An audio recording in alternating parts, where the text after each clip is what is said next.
I was about to propose. Until her ex showed up at my family party and called her babe, I was ready to propose at a family party. Until her ex showed up and whispered something that. The ring in my pocket and a whisper in my ear. You know that moment when your whole future is sitting in your pocket? That was me. I had the ring. I had the plan. I had the girl. We'd been together 3 years. Jessica. Sweet, smart, witty. My person. She fit into my life like a missing puzzle piece. My family loved her. My mom even said she was the one I've been praying for. So when my family planned a big reunion for my parents' 30th anniversary, I figured, why not make it a double celebration? I'd pop the question during the toast. Everyone would be watching. Champagne, applause, maybe even some happy tears. I imagined us kissing under fairy lights while my cousins cheered and clapped like it was a movie. Everything was ready. What I didn't know? That night would rewrite my entire life. The backyard was buzzing with voices, laughter, and the smell of barbecue. Kids ran around with glow sticks. My dad was manning the grill like it was a military operation. Jessica was helping my aunt set up dessert trays, laughing in that soft way that always melted me. I reached into my pocket, just felt the box, reassured myself. You got this, I whispered. I didn't notice him at first. A tall guy in a gray button-up, clean cut, familiar smile. He walked straight up to Jessica. No hesitation. Then he said it. Hey babe, long time. I froze. She whipped around so fast, she nearly dropped the tray of cookies. And Mike. Oh no, not just a guest. Her ex. I stood there, invisible, watching them hug awkwardly like two people with unfinished business. He grinned. Didn't expect to see you here. She laughed nervously. Yes, same. I stepped closer. Everything okay? I asked, pretending I wasn't already hearing sirens in my head. Oh, Jessica turned to me like she forgot I existed. Babe, this is Mike. We used to date back in college. Mike gave me the kind of smile guys give when they know too much. Nice to meet you, man. I shook his hand. Firm. Confident. Too confident. Later that night, my cousin pulled me aside. Why is Jessica's ex here? She asked, eyes wide. Isn't that the guy she was texting last year? Wait. What? What do you mean? I asked. She blinked. You didn't know? Back in March, when Jess thought you were going to break up, she was crying to me about Mike. Said he reached out, and she still had feelings. My heart thudded. That was when we were going through a rough patch. I never knew she'd been talking to him. I looked across the yard. Jessica and Mike were by the fire pit. Too close. Too familiar. The ring in my pocket suddenly weighed 10 pounds. The dinner table and the lie in her eyes. I didn't propose that night. How could I? Mike didn't leave. He stayed. Ate with us. Laughed with my uncles. Joked with my younger cousins. Like he belonged there. Like he still belonged with her. And Jessica? She was different. Off. Her smile was forced. Her laugh too high. She kept glancing at him when she thought no one noticed. But I did. Oh, I noticed everything. At dinner, Mike sat across from me. Our knees almost touched under the table. He clinked his glass and said, "Cheers to old friends and new beginnings." I wanted to break that glass in my hand. Instead, I smiled. Tight. Controlled. Jessica barely touched her food. I watched her push green beans around her plate like a guilty child. Later, when I helped her gather plates, I finally said it. So, Mike. She stiffened. Yeah. You didn't mention he was invited. He wasn't. He just showed up. He's friends with your cousin Josh, remember? No, I didn't remember that. Because she never told me. You okay? I asked, careful not to sound accusatory. She nodded too quickly. Of course. Just surprised to see him. That's all. But her eyes darted to her phone. Always to her phone. That night, after everyone left, we stayed at my parents' house. She fell asleep beside me. I didn't.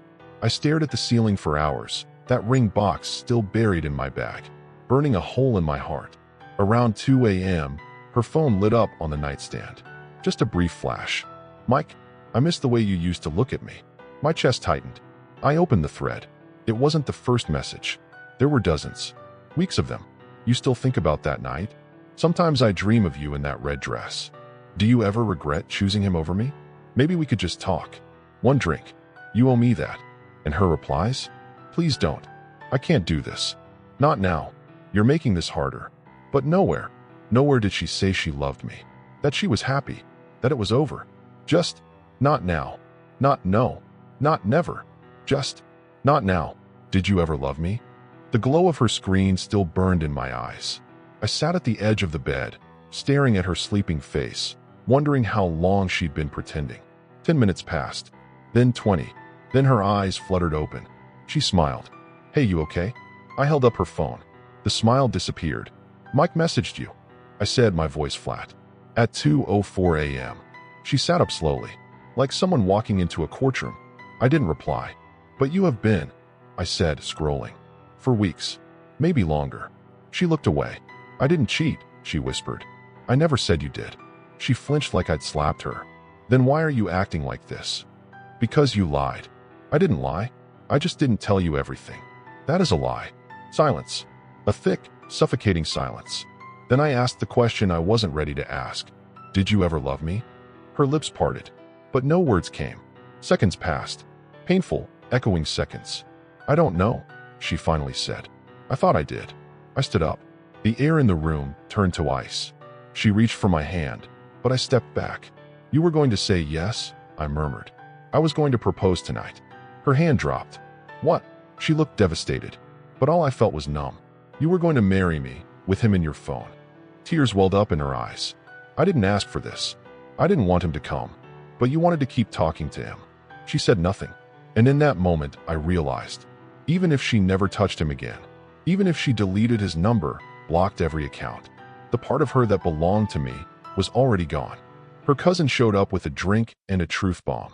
I didn't slam the door when I left. I didn't scream, didn't break anything. I just walked. Through the yard, down the block, away from everything I thought I knew. My phone buzzed 5 times in 5 minutes. "Jessica." I turned it off. Then I remembered my overnight bag was still in the guest room, along with the ring. I didn't care. I ended up at the side porch, sitting on the swing in the cold, trying to remember how breathing worked. That's when I heard the creak of the wooden step behind me. "Mind if I sit?" It was Rachel, Jessica's cousin. We weren't close, but she'd always been kind, observant, the kind of person who listened more than she talked. She handed me a drink. "I figured you'd need this." I took it. "Whiskey. No ice." "Perfect." We sat in silence for a minute. Then she said, "I'm sorry."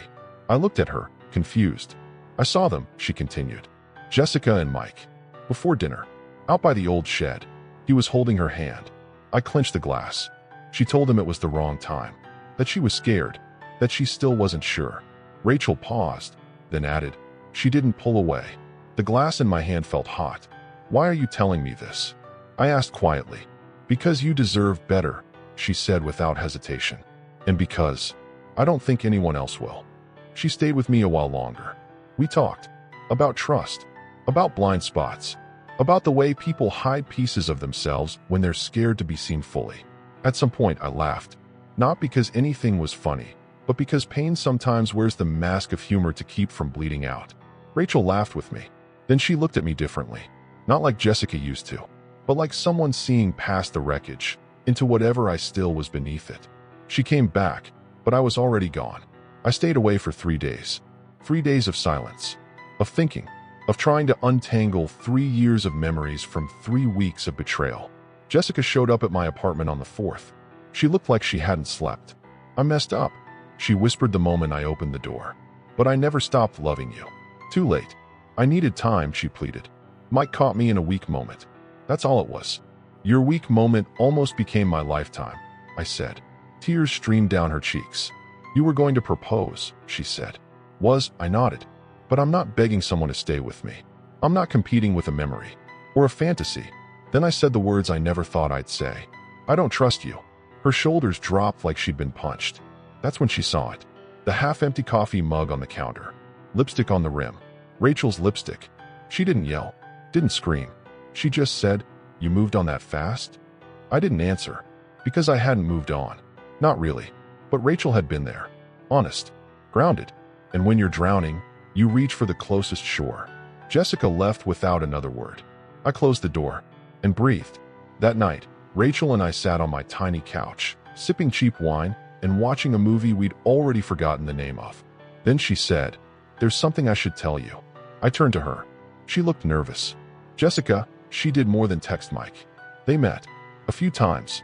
In person. Last year. At a hotel. I froze. "Why didn't you tell me earlier?" "I wasn't sure it was true." I didn't want to make things worse unless I had to. Her eyes held mine. I'm telling you now because I care. And because I don't want to be another person who hides the truth from you. I nodded slowly. Honesty felt heavier than lies, but it also felt cleaner. Real. Her ex showed up at my door, but he wasn't alone. It was a Tuesday. Cloudy. Quiet. I was working from home when someone pounded on my door like the building was on fire. I opened it. Mike. And Jessica. Side by side. His jaw was tight. Her eyes were red. You happy? He snapped. You ruined her. I blinked. Excuse me. She's been a mess since you kicked her out of your life, he growled. And now she's saying you're dating her cousin? That's sick, man. I laughed. A bitter, tired laugh. Coming from the guy who slid into her messages while we were still together? Jessica cut in. Please stop. This isn't helping. But Mike wasn't done. You think Rachel's some kind of upgrade? She's using you to get back at Jessica. That hit a nerve. You don't know anything about her, I said, stepping forward. I know enough, he sneered. She's jealous. Always has been. Jessica turned and smacked his arm. That's enough, Mike. Just stop. He stared at her like she'd betrayed him, then stormed off. Jessica stayed. I didn't ask him to come, she whispered. I just wanted closure. I looked at her. Really looked at her. The girl I once loved, now just someone I used to know. You already had closure, I said. You just didn't want to accept it. She nodded and left. For good.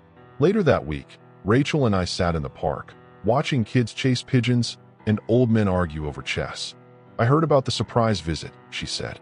Word travels fast. She looked at me carefully. Still want this? She asked. Me? I didn't hesitate. I don't know what the future looks like, I said, but I know who I don't want in it.